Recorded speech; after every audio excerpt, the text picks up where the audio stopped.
It takes a lot of effort to make a video.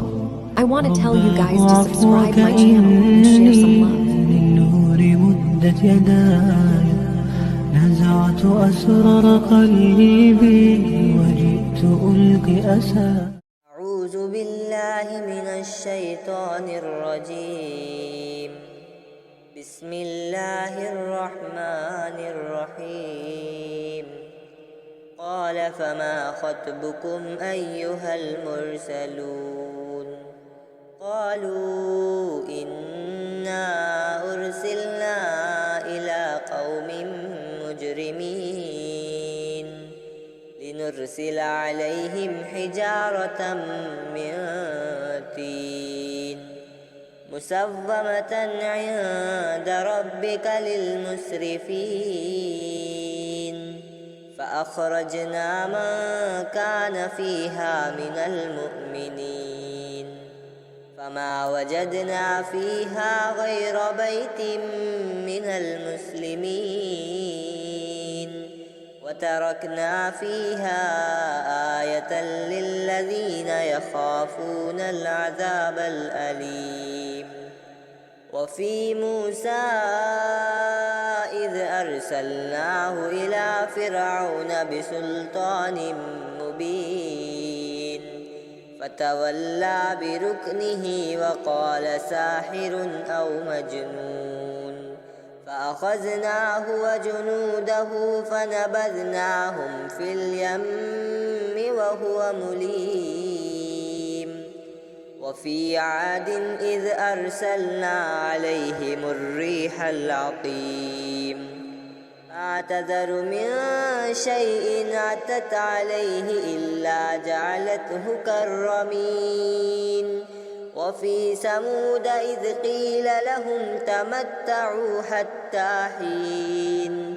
فعتوا عن أمر ربهم فأخذتهم الصاعقة وهم ينظرون فما استطاعوا من قيام وما كانوا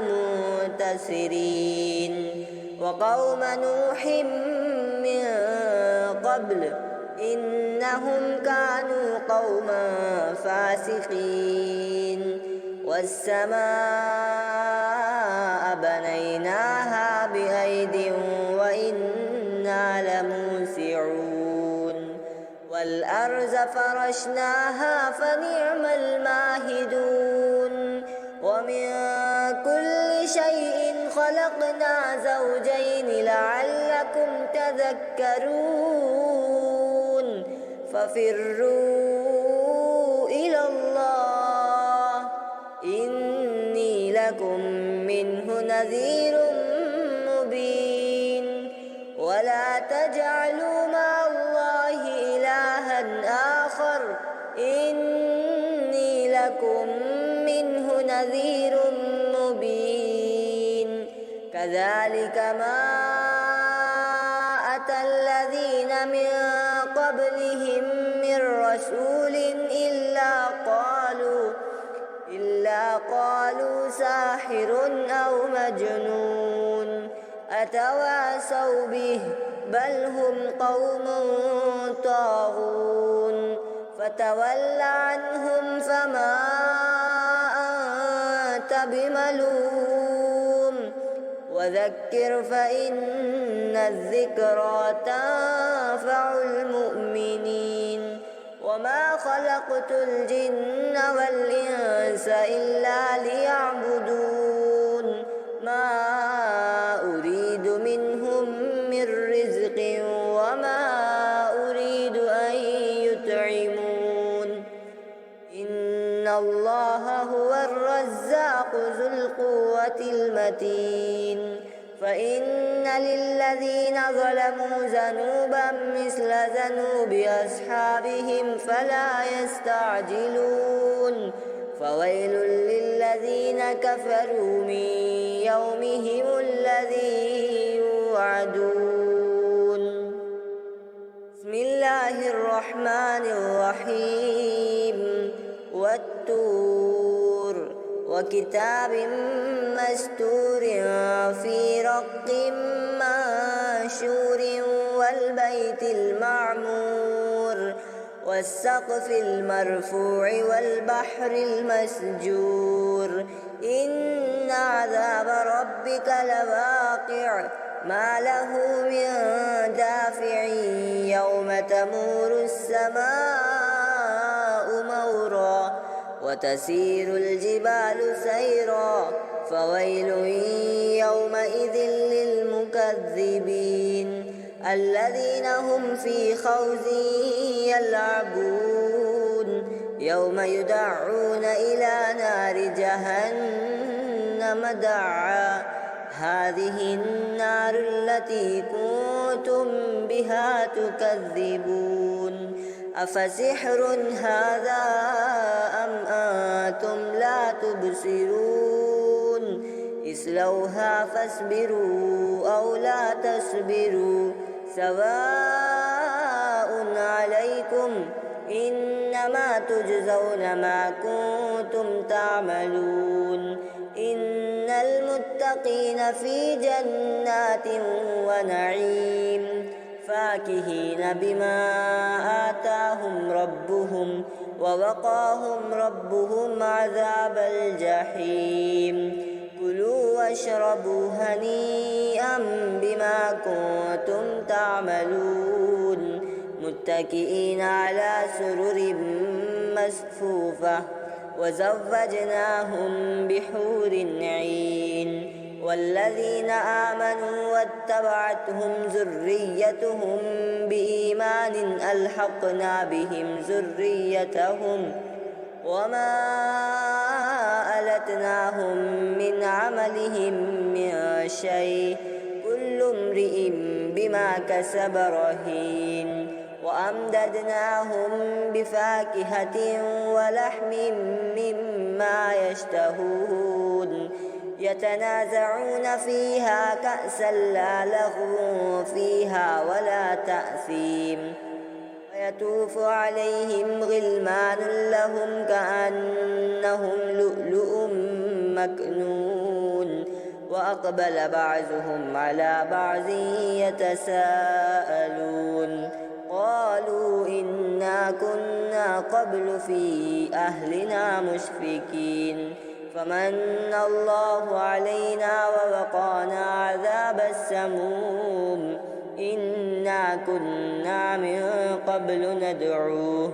إنه هو البر الرحيم فذكر فما أنت بنعمة ربك بكاهن ولا مجنون أم يقولون شاعر نتربص به ريب المنون قل تربصوا فإني معكم من المتربصين أم تأمرهم أحلامهم بهذا أم هم قوم طاغون أم يقولون تقوله بل لا يؤمنون فليأتوا بحديث مثله إن كانوا صادقين أم خلقوا من غير شيء أم هم الخالقون أم خلقوا السماوات والأرض بل لا يوقنون أم عندهم خزائن ربك أم هم المسيطرون أم لهم سلم يستمعون فيه فليأت مستمعهم بسلطان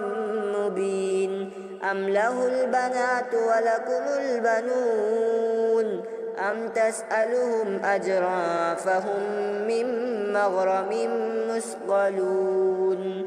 أم عندهم الغيب فهم يكتبون أم يريدون كيدا فالذين كفروا هم المكيدون أم لهم إله غير الله سبحان الله عما يشركون وإن يروا كسفا من السماء ساقطا يقولوا سحاب مركوم فذرهم حتى يلاقوا يومهم الذي فيه يصعقون يوم لا يغني عنهم كيدهم شيئا ولا هم ينصرون وإن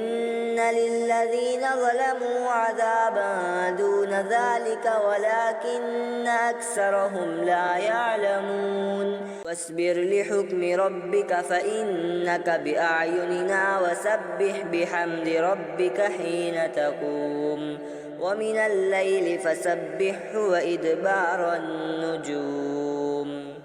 بسم الله الرحمن الرحيم والنجم إذا هوى ما ضل صاحبكم وما غوى وما ينطق عن الهوى إن هو إلا وحي يوحى علمه شديد القوى ذو مرة فاستوى وهو بالأفق الأعلى ثم دنا فتدلى فكان قاب قوسين أو أدنى فأوحى إلى عبده ما أوحى ما كذب الفؤاد ما رأى أفتمارونه على ما يرى ولقد رآه نزلة أخرى عند سدرة المنتهى عندها جنة المأوى إذ يغشى السدرة ما يغشى ما زاغ البصر وما طغى لقد رأى من آيات ربه الكبرى أفرأيتم اللات والعزى ومناة الثالثة الأخرى ألكم الذكر وله الأنثى تلك إذا قسمة ضيزى إن هي إلا أسماء سميتموها أنتم وآباؤكم ما أنزل الله بها من سلطان إن يتبعون إلا الظن وما تهوى الأنفس ولقد جاءهم من ربهم الهدى أم للإنسان ما تمنى فلله الآخرة والأولى وكم من ملك في السماوات لا تغني شفاعتهم شيئا إلا من بعد أن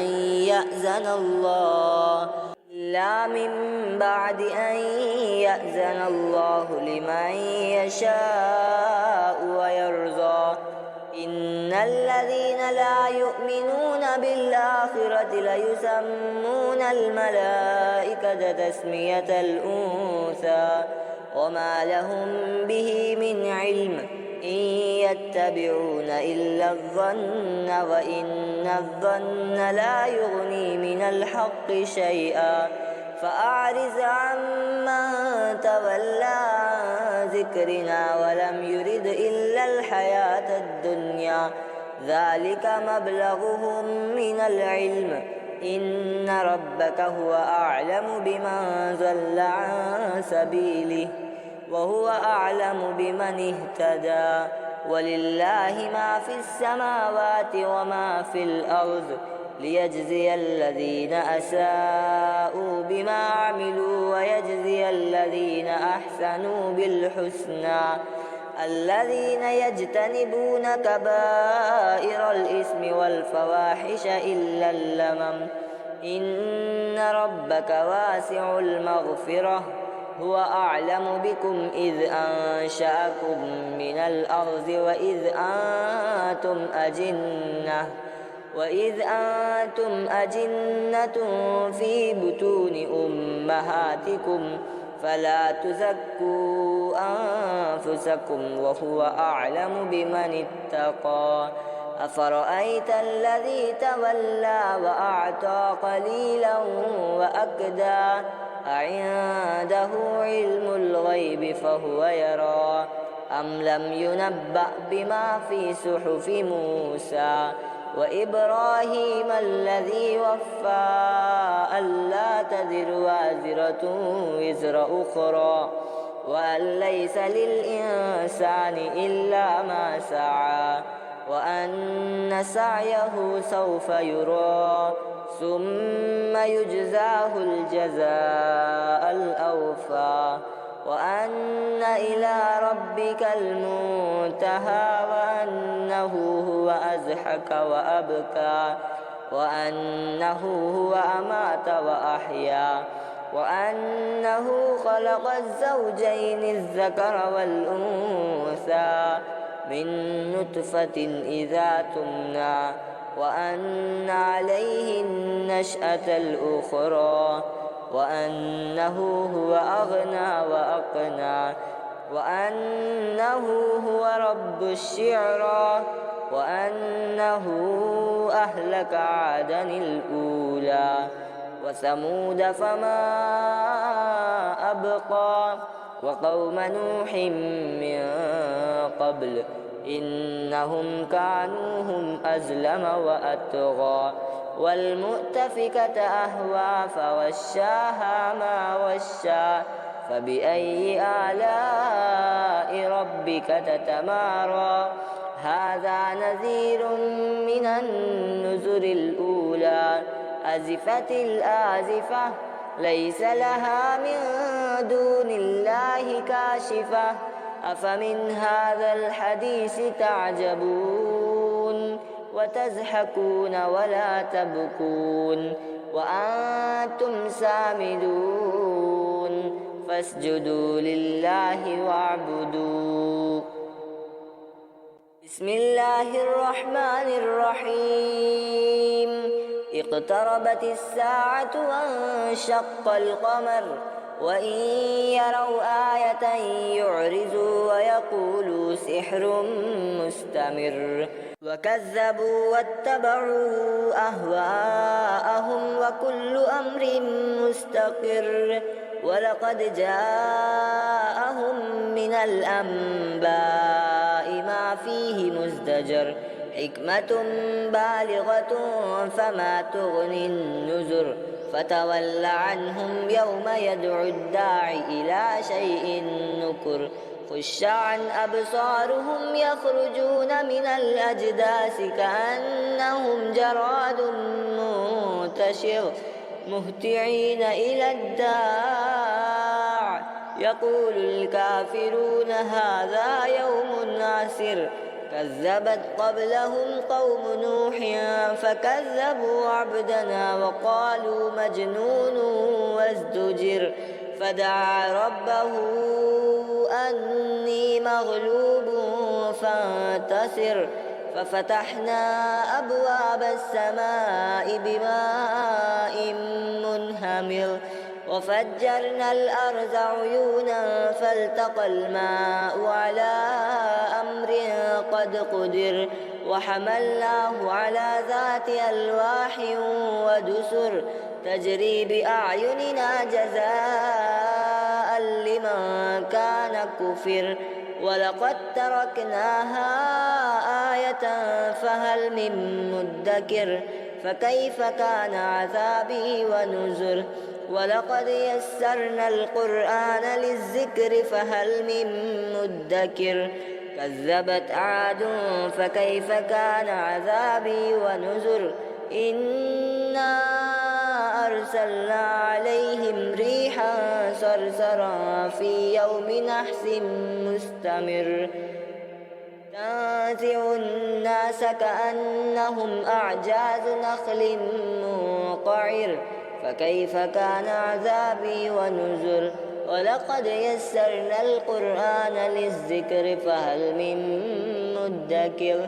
كذبت ثمود بالنذر فقالوا أبشرا منا واحدا نتبعه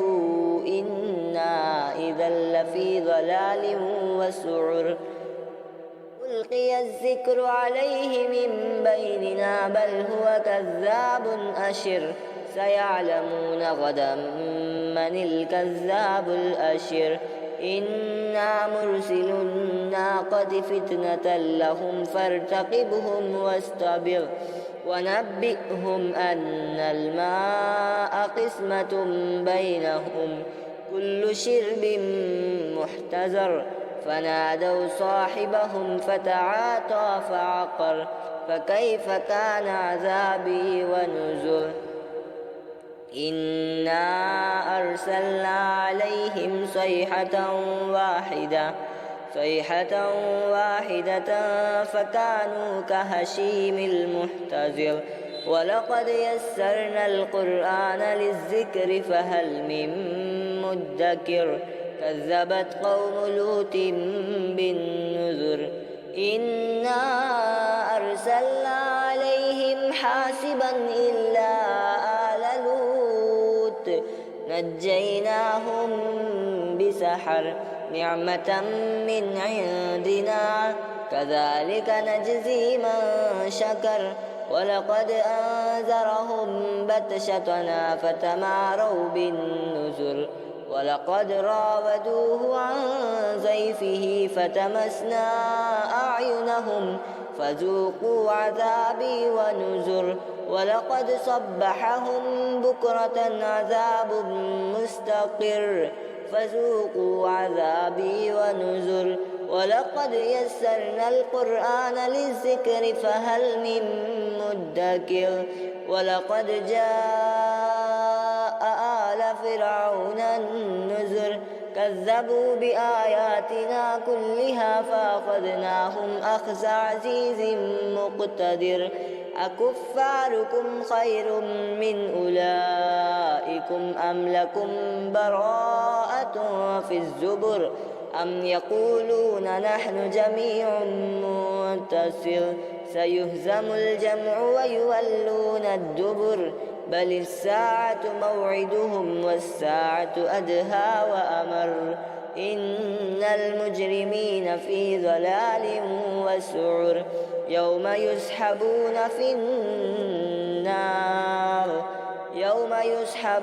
في النار على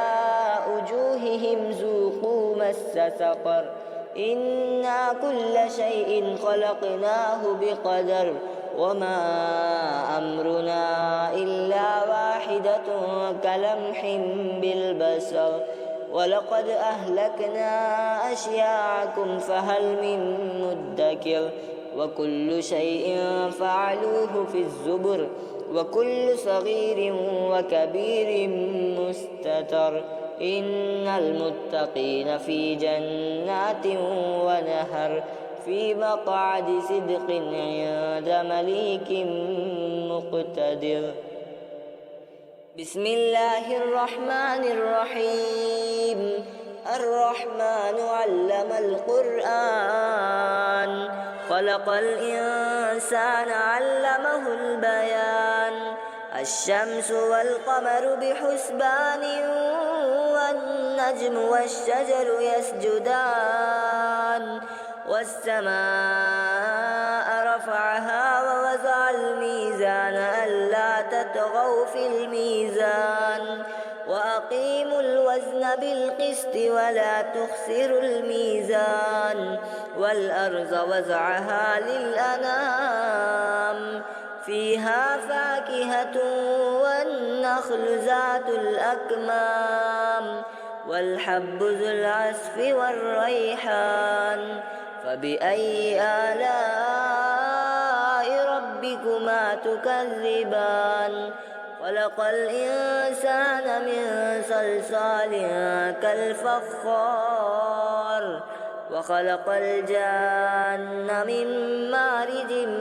من نار فبأي آلاء ربكما تكذبان رب المشرقين ورب المغربين فبأي آلاء ربكما تكذبان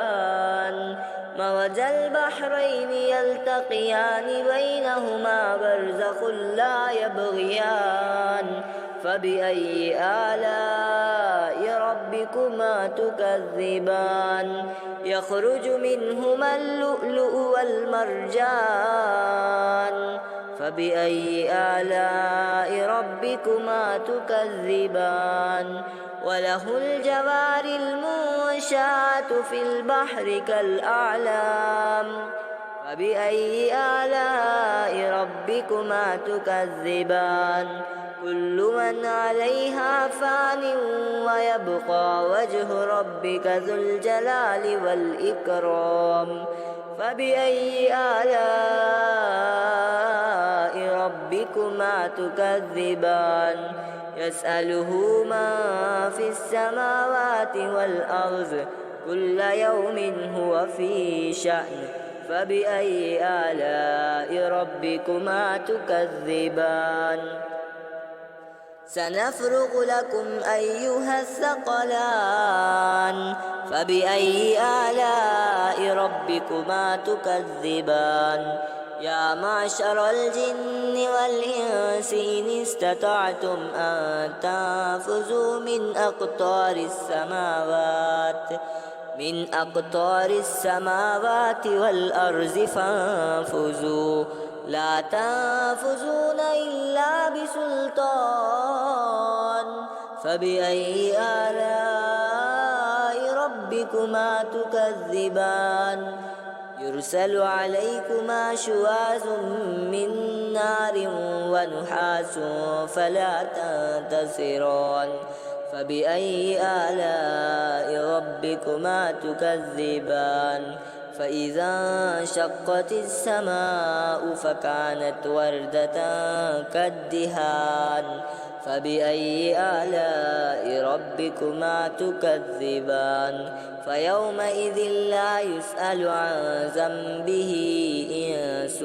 ولا جان فبأي آلاء ربكما تكذبان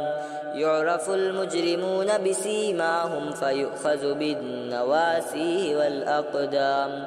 فبأي آلاء ربكما تكذبان هذه جهنم التي يكذب بها المجرمون يطوفون بينها وبين حميم آن فبأي آلاء ربكما تكذبان ولمن خاف مقام ربه جنتان فبأي آلاء ربكما تكذبان ذواتا أفنان فبأي آلاء ربكما تكذبان فيهما عينان تجريان فبأي آلاء ربكما تكذبان فيهما من كل فاكهة زوجان فبأي آلاء ربكما تكذبان متكئين على فرش بطائنها من استبرق وجنى الجنتين دان فبأي آلاء ربكما تكذبان فيهن قاصرات الطرف لم يطمثهن إنس قبلهم ولا جان فبأي آلاء ربكما تكذبان كأنهن الياقوت والمرجان فبأي آلاء ربكما تكذبان هل جزاء الإحسان إلا الإحسان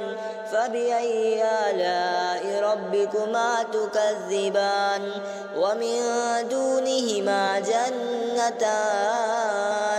فبأي آلاء ربكما تكذبان مدهامتان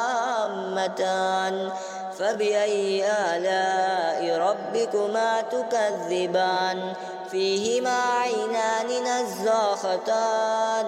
فبأي آلاء ربكما تكذبان فيهما فاكهة ونخل ورمان فبأي آلاء ربكما تكذبان فيهن خيرات حسان فبأي آلاء ربكما تكذبان حور مقصورات في الخيام فبأي آلاء ربكما تكذبان لم يطمثهن إنس قبلهم ولا جان فبأي آلاء ربكما تكذبان متكئين على رفرف خضر وعبقري حسان فبأي آلاء ربكما تكذبان تبارك اسم ربك ذي الجلال والإكرام بسم الله الرحمن الرحيم إذا وقعت الواقعة ليس لوقعتها كاذبة خافضة رافعة إذا رجت الأرض رجا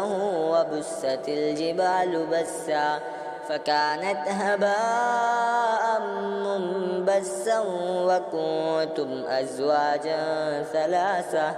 فأصحاب الميمنة ما أصحاب الميمنة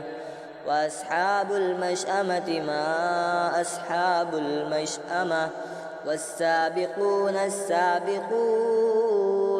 أولئك المقربون في جنات النعيم ثلة من الأولين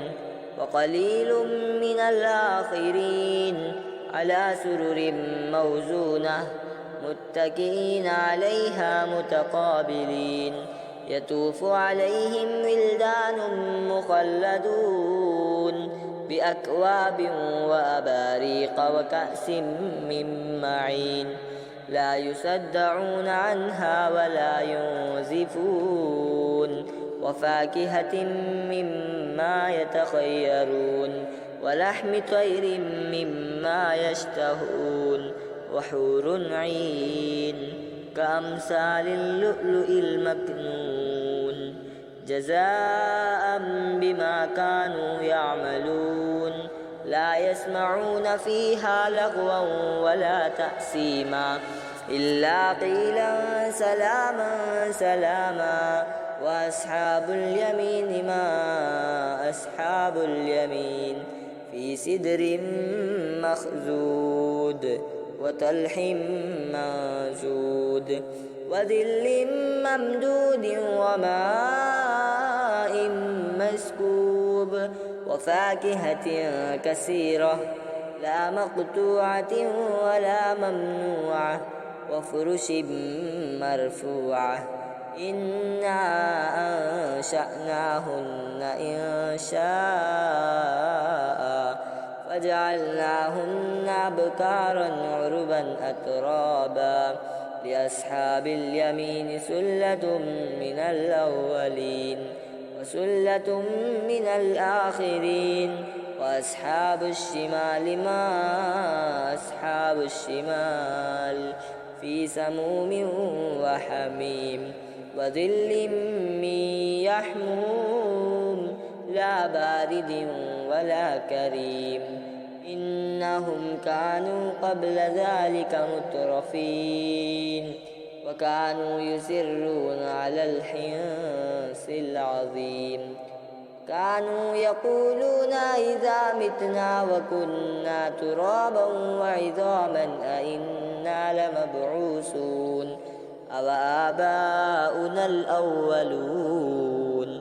قل إن الأولين والآخرين لمجموعون إلى ميقات يوم معلوم ثم إنكم أيها الضالون المكذبون لآكلون من شجر من زقوم فمالئون منها البطون فشاربون عليه من الحميم فشاربون شرب الهيم هذا نزلهم يوم الدين نحن خلقناكم فلولا تصدقون أفرأيتم ما تمنون أأنتم تخلقونه أم نحن الخالقون نحن قدرنا بينكم الموت وما نحن بمسبوقين على أن نبدل أمثالكم وننشئكم فيما لا تعلمون ولقد علمتم النشأة الأولى فلولا تذكرون أفرأيتم ما تحرسون أأنتم تزرعونه أم نحن الزارعون لو نشاء لجعلناه حطاما فظلتم تفكحون إنا لمغرمون بل نحن محرومون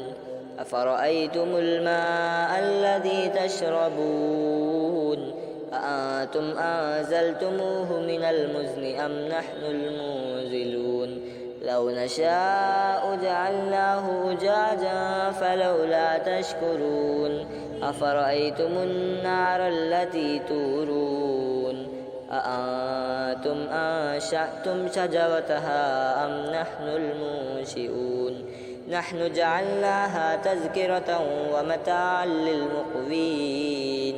فسبح باسم ربك العظيم فلا أقسم بمواقع النجوم وإنه لقسم لو تعلمون عظيم إنه لقرآن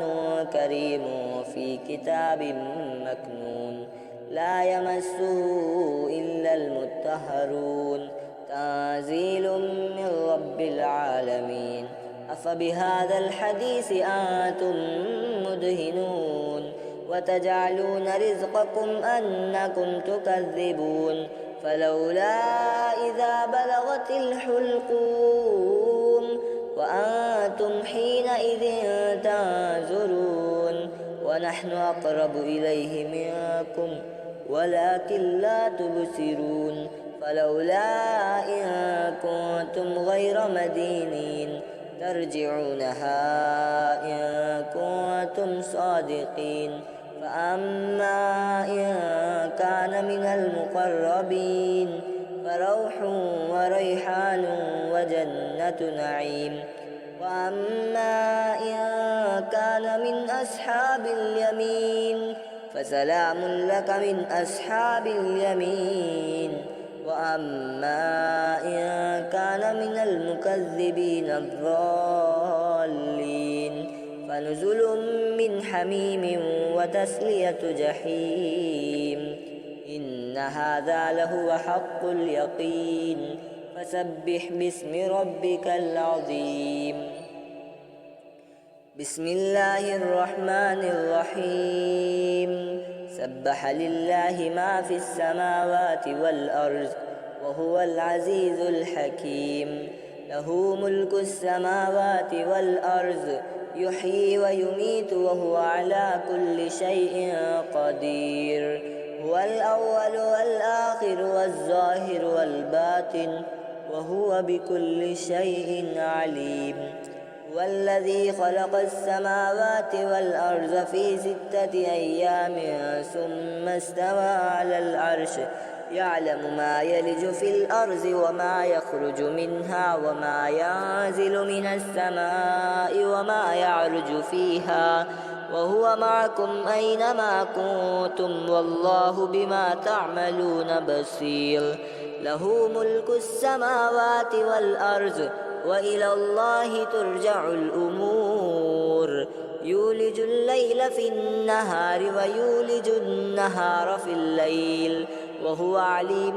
بذات الصدور آمنوا بالله ورسوله وأنفقوا مما جعلكم مستخلفين فيه فالذين آمنوا منكم وأنفقوا لهم أجر كبير وما لكم لا تؤمنون بالله والرسول يدعوكم لتؤمنوا بربكم وقد أخذ ميثاقكم إن كنتم مؤمنين هو الذي ينزل على عبده آيات بينات ليخرجكم من الظلمات إلى النور وإن الله بكم لرؤوف رحيم وما لكم ألا تنفقوا في سبيل الله ولله ميراث السماوات والأرض لا يستوي منكم من أنفق من قبل الفتح أولئك أعظم درجة من الذين أنفقوا من بعد وقاتلوا وكلا وعد الله الحسنى والله بما تعملون خبير. من ذا الذي يقرض الله قرضا حسنا فيضاعفه له وله أجر كريم. يوم ترى المؤمنين والمؤمنات يسعى نورهم بين أيديهم وبأيمانهم بشراكم اليوم جنات تجري من